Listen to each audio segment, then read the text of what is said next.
L'indifférence face à l'injustice, l'inégalité et la dictature à Djibouti peut être attribuée à une multitude de facteurs complexes et entrelacés. Cette analyse se veut une réflexion académique et dramatique sur ce sujet épineux. Djibouti, comme de nombreux pays postcoloniaux, a hérité de structures de pouvoir et de dynamiques sociales qui perpétuent les inégalités. Les anciennes puissances coloniales ont souvent laissé des systèmes politiques fragiles et des divisions ethniques ou sociales, exploitées par les élites locales pour maintenir leur emprise sur le pouvoir. Le colon français a délibérément choisi de collaborer avec les allogènes, leur conférant un pouvoir surpassant celui des autochtones insoumis de Djibouti. Cette collusion a engendré une dynastie de privilèges fondée sur une feuille de route élaborée par les colons pour appréhender et combattre les autochtones résistants.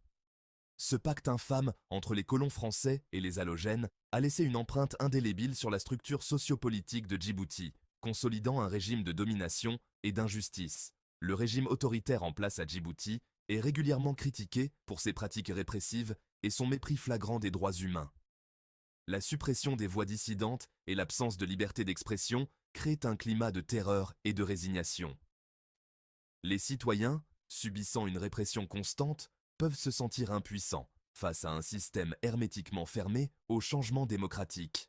L'inégalité économique exacerbe cette indifférence. Les ressources et les opportunités sont souvent monopolisées par une élite privilégiée, laissant la majorité de la population dans une pauvreté abjecte. Cette situation désespérée conduit à une apathie face à l'injustice, les préoccupations de survie quotidienne éclipsant toute aspiration à la justice politique.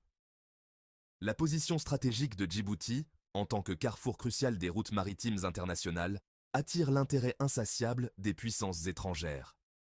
Ces puissances soutiennent souvent le régime en place pour des raisons géopolitiques, renforçant ainsi l'idée que la souveraineté nationale n'est qu'une illusion et que les véritables décisions sont dictées par des intérêts étrangers.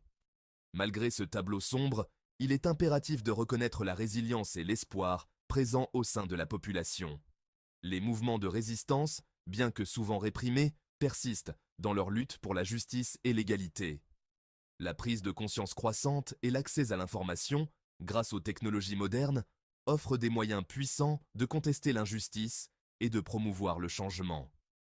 L'indifférence apparente face à l'injustice à Djibouti résulte d'une confluence de facteurs historiques, politiques, économiques et internationaux. Cependant, il est crucial de ne pas sous-estimer la capacité des individus et des communautés à résister et à aspirer à un avenir meilleur. La lutte pour la justice et l'égalité est un processus long et ardu, mais chaque acte de résistance, aussi petit soit-il, contribue à édifier un monde plus juste.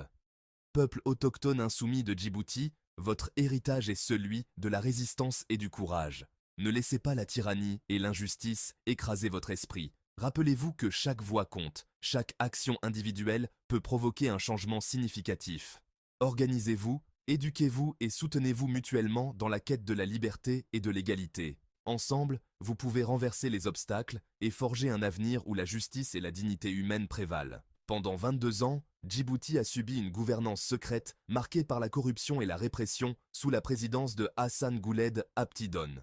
Paix à son âme. Cette période a été suivie par des années de gouvernance ostentatoire sous la présidence de Ismaël Omar Guelleh, qui est le neveu de l'ancien président, caractérisé par le pillage des deniers publics, des arrestations arbitraires, la légitimation du tribalisme, l'élimination des autochtones insoumis et l'appauvrissement de la population.